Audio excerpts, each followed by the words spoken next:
Hi everyone, welcome back to my channel with Love Ife, and thank you so much for joining on the fourth part of my chapter 1. So today I will be drinking this beautiful wine. It's a French wine. It's called La Fiole Courtship. So it's this one right here, and it's kind of dry as well, medium to dry wine. I do like it very much, actually. I do love French wines in general. So today I will be talking about how God got me through unbearable tough times, and the importance of practicing self-love and self-care through the entire experience. I will also be talking about how God will literally leave the 99 just to get to the one. He will literally send one person, okay, across the world just to reach out to you. So I will be, again, coming from a place of love and understanding when dealing with people. And in my experience, I will be very focused on the mind, body, and soul perspective when it comes to your relationship with God. So thank you again, and I hope you enjoy this episode.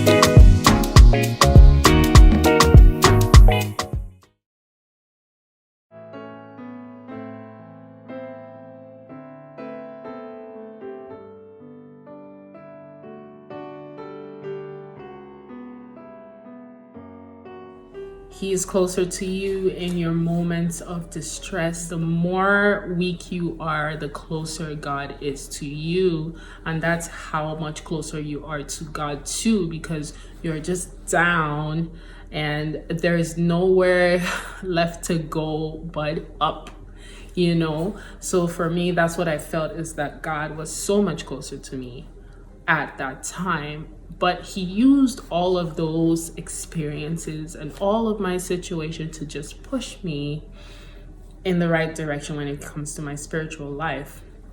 So I had a lot of healing to do, and I just worked on that. And I dedicated myself and dedicated my life to just working on healing and just dealing and just self-care, self-love, taking time for myself, understanding that it's so important to breathe and to love yourself and to get to know yourself.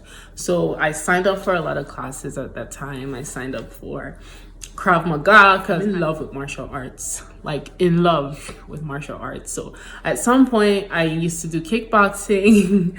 Then I moved to Maga. Like that was the first time I was doing Krav Maga. At some point I want to learn karate, hopefully become a black belt, you know, but I'm like really into like tough girl stuff.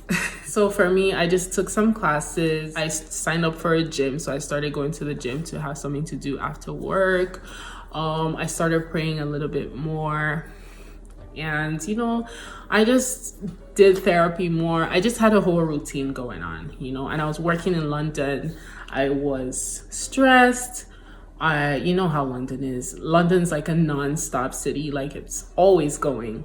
Something is always happening.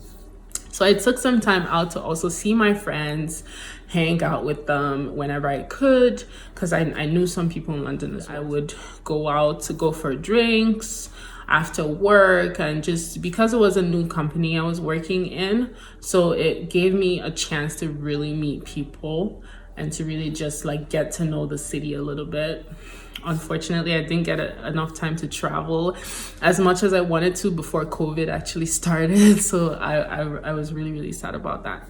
But it gave me a chance to do all of those things. And so fast forward to December 2019, I had just completed my whole healing process. I even went on Instagram like through the entire process, I went on Instagram and I was just documenting my story and my journey, and I was just saying, you know what, like this is what happened. And I was talking about toxic relationships. Like I didn't specify, I didn't say names, but I was just talking based off of my experience, my personal experience.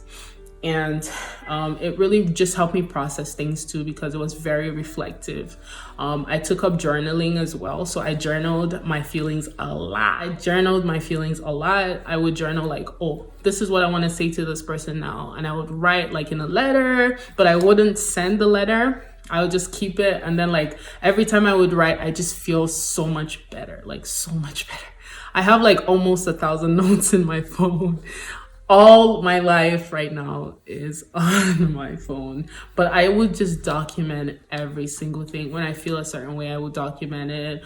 When I needed to do something, I would document it. I would document things that I learned in this relationship. I would document things that I learned in my previous relationship. I would document things that I learned in my healing process. I would just document every single thing, and it really helps. I would highly recommend it. So that's what happened. So fast forward again. I've said this like 3 times, I'm sorry. But fast forward to December 2019, I was finally making my way back to Lagos, Nigeria. Because like before I went back to Nigeria, like back in the day, it took about 10 to 11 years for me to go back. Eventually, like in my adult life, I decided I wanted to learn more about Nigeria on my own terms. So that's why I started going a bit more often. And it just so happened that I happened to have a boyfriend there too, so it helped the process like become a little bit more smooth for me.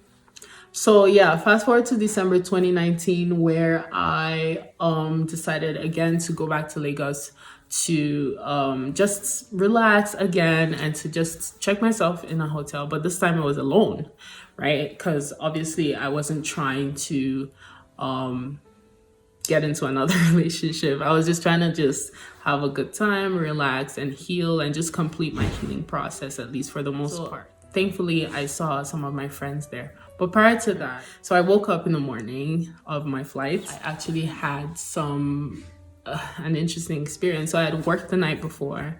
And so after work, I went to buy some stuff, and I went to fix my phone, blah, blah, blah. So I didn't end up getting back home till around almost 12 midnight. And I had a flight at 9. But I still ended up waking up so early that day. I woke up, I think, at 5 or 6. But I don't know what happened. Like, I had miscalculated the time it would take me from my apartment to the airport. So I'd miscalculated that time and ended up going really late. Mind you, I was also sick. So I had just started coming up with something. I don't know what it was. I think it was just more like stress and the fact that I hadn't rested. So I ended up being in the Uber, and let's say it's like maybe 8:30 and I'm still in the Uber, and my flight was supposed to take off at 9:15 or so. I had like 30 minutes or 20 minutes to go. So it was a lot. So I've never missed my flight before, but I knew I was gonna miss this flight. I just knew it. So for me, it was like, oh my gosh, I was just distressed. And now I'm in the car just like, oh my gosh, I don't even know why I'm still going. I should just turn back and just go back home, but I couldn't. I'm like, I have to get to the airport. Because usually, again, this is a tip, when you are traveling and you already have a flight ticket booked, if you know you're gonna miss your flight, still go to the airport anyway, because when you get there at the counter, you can actually tell them that I was here. So you don't get counted as a no-show. Because if you get counted as a no-show, you lose your money. And that's it. There's nothing you can do about it. But if you don't, like if you get there and say, you know what, I was late for my flight, then at least they give you the money back and they ask you to book yourself on a different flight, or you pay extra to book on a different flight. So that's what I did. I was in the car and I was just thinking, I was like, you know what, God, I've never missed my flight before. I don't know why this is happening, but you know what? Every time I travel, I say this prayer because I travel a lot. So every time I travel, I say, God, if I'm not supposed to make this flight for whatever reason, just stop me. I don't know how you're gonna do it. I don't want to be on a flight that I'm not supposed to be on. So that was my prayer. That's always my prayer. Because I just knew I just wasn't gonna make that flight. So I started to pray, and I finally found out the reason why I missed the flight. So I get there, and I was just working through like trying to get to the counter before it was 9:15, let's say, and just trying to make sure that I wasn't counted as a no-show. And they just kept giving me the runaround, and I'm like, it's almost time, girl, it's almost time. They just kept doing that. So at that point, I met this woman. And she was just looking at me. She's like, what is going on with this girl? And she's like, what happened? Did you miss your flight? She's a Nigerian woman too, actually. And I met her at London Heathrow Airport. You could just tell like she cared. And she didn't seem like she was in a rush to go anywhere. She had a gift for one of the attendants. I think she had also landed on that day, right? So she's like, did you miss your flight? What happened? And I was like, well, I did. But now I'm trying to like make sure that I don't, get counted as a no-show. She seemed really like sympathetic, and she was like, let me help you. So she's like, I know these people, the attendants, let me help you. So I'm like, cool. So she helped me. And she talked to them for me. So she kept just helping me through the entire process because I was sick. They were giving me the runarounds and I was just done. I just was like, so eventually it did not count me as a no-show. And then it took like, only God knows, like 8 hours of me like sitting at that airport going back and forth, and the woman was trying to help me out too, because at first they were saying there are no more flights till like next week, and I was just like, nah, I am definitely getting on that flight. I've taken time off work. I need to go have fun. I need to go relax. I'm not going back home today. So I was like really just like stern on what I needed and what I wanted at that time. So I made her check consistently. The woman that I met, she was also helping because she knew the staff. She knew some of the staff there. So she was like, go back to them, tell them this is what you need.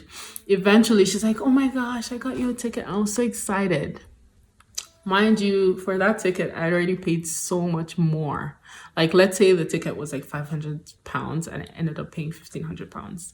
Now, this woman is telling me that I needed to pay another £700. So I was like, bruh, like this ticket is supposed to cost £500. Now I'm paying about £2,100 for this ticket just to go to Nigeria. That's ridiculous. I didn't have a choice. I just ended up paying it. It turned out the woman that helped me had just arrived on that day. And she didn't have a place to go. So I kept probing and just asking her questions like, what's going on with you? What's your situation? Blah, blah, blah. And I felt like God sent her there to meet me and to tell me all of these things. She didn't want to say much. She was just like making it really vague. But eventually she told me that she actually didn't have a place to stay. She's looking for a place. I was like, oh, my place is available, but I didn't really know her, so obviously I can't like invite a stranger to my place, especially while I'm not there. But I was just like, okay, I paid for her stay for a little bit, for a couple of days at a hotel somewhere. And then she was so appreciative and she was like, thank you so much. And I was like, what do you do? She's like, she does missionary work. I'm like, do you work with a church? She's like, actually no, she just does it by herself. God just sends her to different places. How we met was just so interesting.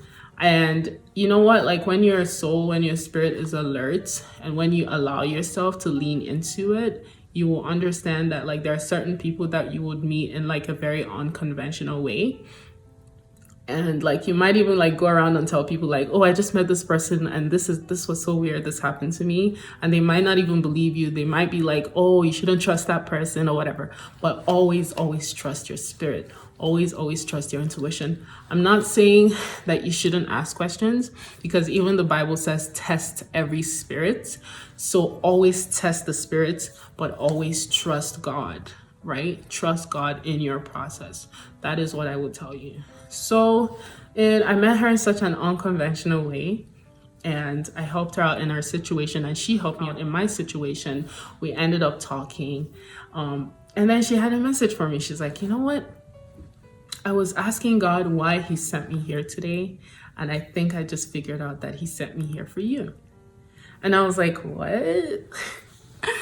And then for me personally, I was like, remember the prayer I made? If I'm not supposed to get on this flight, don't get me on this flight. And even in the Uber, I was like, God, but there must be a reason why I missed my flight. I've traveled since I was about 5 years old. So this is the first time that I'm missing my flight, like in my entire life. I was like, God, there must be a reason, because like I can't just miss my flights. Like it just doesn't happen. I've come late before, I've had issues before, but I've just never missed my flight. It just doesn't happen to me. So I was like stressed, like what is going on? Then I told her the prayer that I made in the Uber, and she was like, oh my gosh. Because we went out to eat, we went for lunch, and we were just talking until my next flight. Because this new flight, I had to actually spend the night in Amsterdam before getting to Lagos. But I was so ready to do that because the other option was just not an option. I was not gonna wait another week to go to Nigeria. So I ended up staying, we ended up having a conversation, and she's like, this is what God told me to tell you. She's like, you've been praying to God. She told me what I was praying to God for. And they were so specific, they were so detailed. Like there was nobody that would have that information. And then she said, just so you know, God has heard your prayers, and he told me to tell you that this is what is gonna happen in your life, right? So I thought to myself, I'm like, how does she know this? Because I have not told anybody about this since I think it was like between 14 and 16, I would say, is when I had those prayers. Because sometimes I'll look at like people's relationships around me and people's marriages. I'm like, I don't want that. I don't want that. I don't want that. This is what I want. This is what I want in my marriage. This is what I want in my relationships. I don't want that.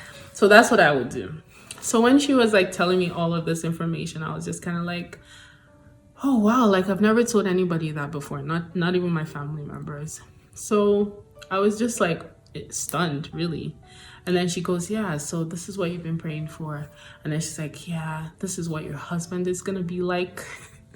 This is what your relationship is gonna be like. This is what your marriage is gonna be like. And I was just like, what are you talking about? I don't understand you right now. Like, I don't get it. And everything she was saying was very important because it's something that God confirmed to me later. And it's something that I didn't know until I went back to it. But if you remember my story about 2016 and how God told me to write, it started to come back up to me. And in that letter that God told me to write, he talked about my life, my purpose, my relationship, my marriage, my children, right? And then my family currently, like my current family, not my family I'm gonna have after, but my family now. And he talked to me about that. So when she was saying all these things, I was just like, whoa, like, how did you know? I don't get it. So, and then she's like, God told me to tell you all of these things, that he's heard your prayers. Like sometimes it's just some random prayers that you just pray, like, oh God, help me today. I don't know what to do. Just random, like specific prayers that you just don't think God is listening. I'm going to tell you right now that God is listening. He hears every single word. And that is how I confirm, because this woman told me everything. And I just thought back to like Samaritan woman in the Bible that Jesus was by the well talking to her. And she went around to her people and she's like, oh, if you see this man I met by the well, he told me about my life. And so that's what came to me at that point, because I'm just like, oh my God, she's telling me about my life. And I was just so stunned. And then she's like, you're healing right now in your spirit, you're emotional, you have a lot of healing to do.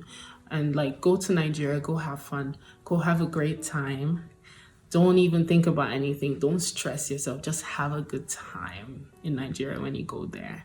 And I was like, yes, I will do just that, because that is why I'm going.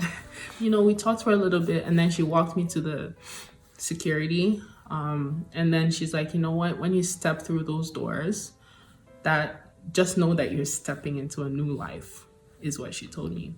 And I was like, like right now, I'm so vulnerable. I'm healing. I'm just so like, whatever God is going to send my way, I'll just take it at this point. So then she's like, you claim it and you receive it. And I was just like, yeah, sure. Yes, Jesus. So I stepped into the new life and I claimed it and I received it. And then I went and got to Nigeria. I gave her a call because I took her number. So I gave her a call and I was like, yeah, I'm here now. Thank you so much again. She's like, yeah, just have a good time, you know, have fun and stuff like that. And that was it. So every once in a while, like back in Lagos, I would still like call her and be like, yeah, this is what's happening. How are you doing? And I would just check in. Thank you so much for watching, and I really do hope you enjoyed this part of my story. Please don't forget to subscribe and the button below to like and to follow. And thank you again for watching, and I hope to see you next time. Bye.